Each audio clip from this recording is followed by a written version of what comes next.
نحمده ونصلي على رسوله الكريم اما بعد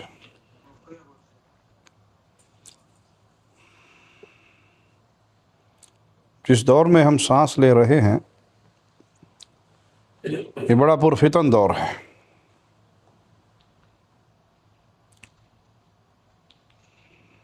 بڑے ہی خوش نصیب ہیں وہ جو دین پہ قائم رہیں، کیونکہ رسول اللہ صلی اللہ علیہ وسلم کا فرمان ہے لوگوں پہ قرب قیامت ایسا دور بھی آئے گا کہ دین پہ قائم رہنے والا ایسے ہوگا جیسے مٹھی میں انگارے کو پکڑنے والا ہوتا ہے۔ القابض علی الدین کا قابض علی الجمر، جیسے مٹھی میں انگارہ لینا، آگ لینا مشکل کام ہے، تو اس طرح دین پہ قائم رہنا مشکل ہو جائے گا۔ لیکن اگر کوئی یہ کر لے تو اس کی شان آپ نے بڑی عظیم بیان کی، فرمایا اس کے لیے فتنوں کے دور میں دین پہ قائم رہنے والا اجر و ثواب میں اس ایک بندے کو 50 کے برابر اجر ملے گا۔ صحابہ نے پوچھا وہ 50 ہم میں سے یا ان میں سے؟ کہا بل منکم، تم میں سے۔ تو فتنوں سے بچاؤ کا ذریعہ علم کا حصول ہے، علم حاصل کیجیے، علماء سے جڑ کے رہیے، ان کی مجالس یہ جنت کے باغات ہیں۔ سلف میں سے بات کا یہاں تک قول ہے اگر کسی بستی میں کوئی عالم نہ ہو، اس بستی والوں کو وہاں سے ہجرت کر جانی چاہیے، اس بستی کی طرف جہاں علم والا عالم موجود ہے۔ اللہ کی ہمارے اوپر بہت ساری نعمتیں ہیں، ہم ان نعمتوں کو گننا چاہیں تو شمار نہیں کر سکتے۔ شیخ صالح فوزان حافظہ اللہ سماحت المفتی، چند دن پہلے ہی ان کا ایک کلپ دیکھنے کو ملا، ایک روایت انہوں نے سنائی کہ ایک شخص ایک بحری کشتی پہ، سفینے پہ سوار، اور وہ طوفان کے نظر ہو گئی، اور وہ ایک تختے پہ بچا، اور وہ تختہ جزیرے تک پہنچ گیا۔ نیک آدمی تھا، جب یہ جزیرے پہ اترا تو تنہا ہے، اکیلا ہے۔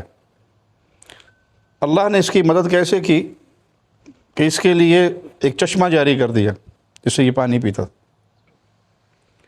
اور اس کے لیے ایک درخت کو مسخر کر دیا، جو درخت صبح شام اس پہ پھل ہوتا، یہ اس کا پھل کھاتا، پانی پیتا اور زندہ رہتا، اور مستقل عبادت میں لگا رہتا۔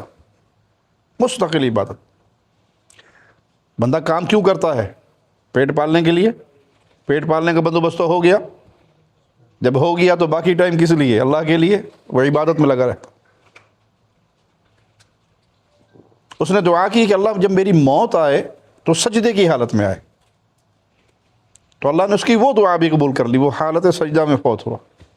سارا وقت عبادت۔ عبادت کرنے والا اگر سو جائے، اس کا وہ سونا بھی عبادت ہے، یہ نیت کر کے سوئے کہ میں اٹھوں گا پھر اللہ کی عبادت کروں گا، تو وہ سونے کا ٹائم بھی اس کا عبادت میں شمار۔ جب اللہ کے سامنے پیش ہوا تو اللہ مالک نے کسے؟ فرشتوں میری رحمت سے جنت دے دو۔ تو اس نے کہا اللہ ایک اعتراض نہیں ہے آپ کے فیصلے پر، لیکن ایک سوال کی اجازت ہو؟ جی کیا سوال ہے؟ کہ آپ کی رحمت سے تو بہت دنیا جنت میں جا رہی ہے، گناہ گار بھی، زانی بھی، بدماش بھی، نیک بھی، بد بھی، وہ میری وہ عبادت ہے کسی خاطر میں نہیں، میں بھی آپ کی رحمت سے جنت میں جاؤں گا۔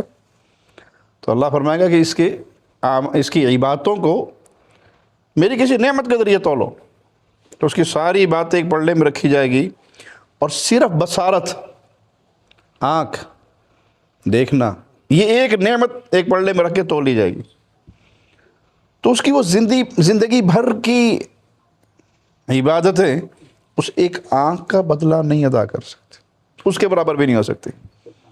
تو اللہ کہے گا میرے بندے کو جہنم میں ڈال دو، میرے بندے کو जहन्नम में डाल दो। ये सुनते ही वो बंदा कहेगा अल्लाह तेरी रहमत से जन्नत चाहिए। अल्लाह कहेगा मेरे बंदे को मेरी रहमत से जन्नत दे दो।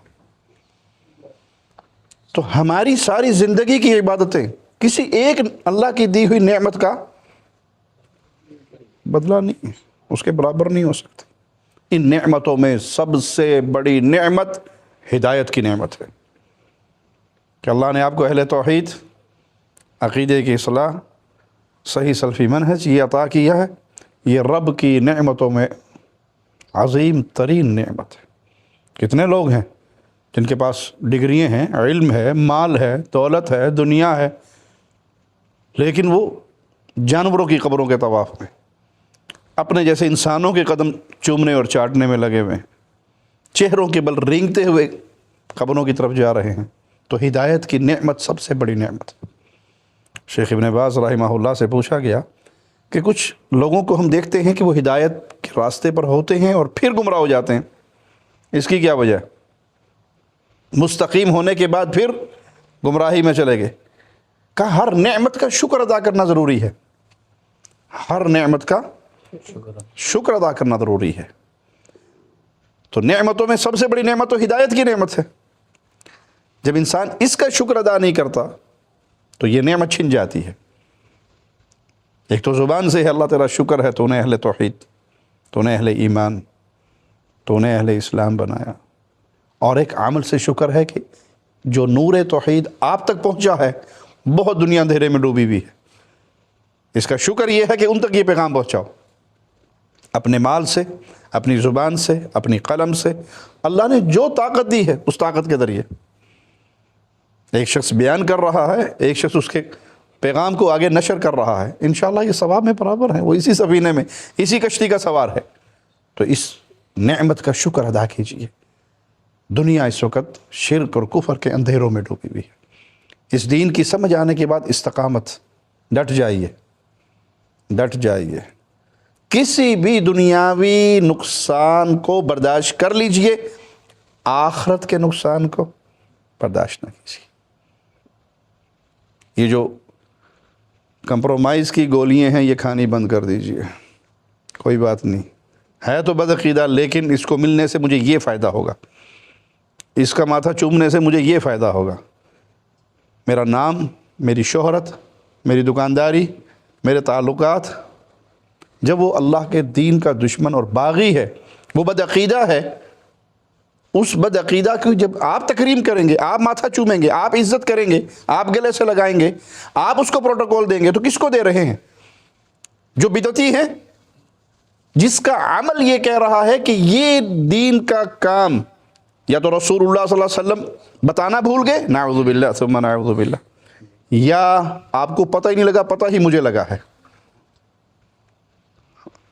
मालिक ने यही तो अहले बिदअत की तारीफ़ की कि बिदअती अमलन ये कहता है कि ये काम बहुत अच्छा था, रसूलुल्लाह सल्लल्लाहु अलैहि वसल्लम को पता नहीं लगा, नाऊज़ु बिल्लाह, या नबी को तो पता लगा लेकिन आप छुपा गए, पैगाम पूरा देकर नहीं गए, मुझे पता लगा और मैंने ये आगे पहुंचाया। ऐसे शख्स की आप इज़्ज़त और तकरीम करेंगे, ऐसे शख्स की बाहों में बाहें डालेंगे, ऐसे शख्स के लिए अपने अक़ीदे और मनहज को छोड़ेंगे, तो नतीजा क्या निकलेगा? ये नेमत छिन जाने का ख़तरा है। अल्लाह हमें इस तौहीद पर, इस ईमान पर, इस गैरत पर, इस अक़ीदे पर बाक़ी रखे और इसी पर हमें मौत दे। जज़ाकुमुल्लाह खैर। अस्सलामु अलैकुम।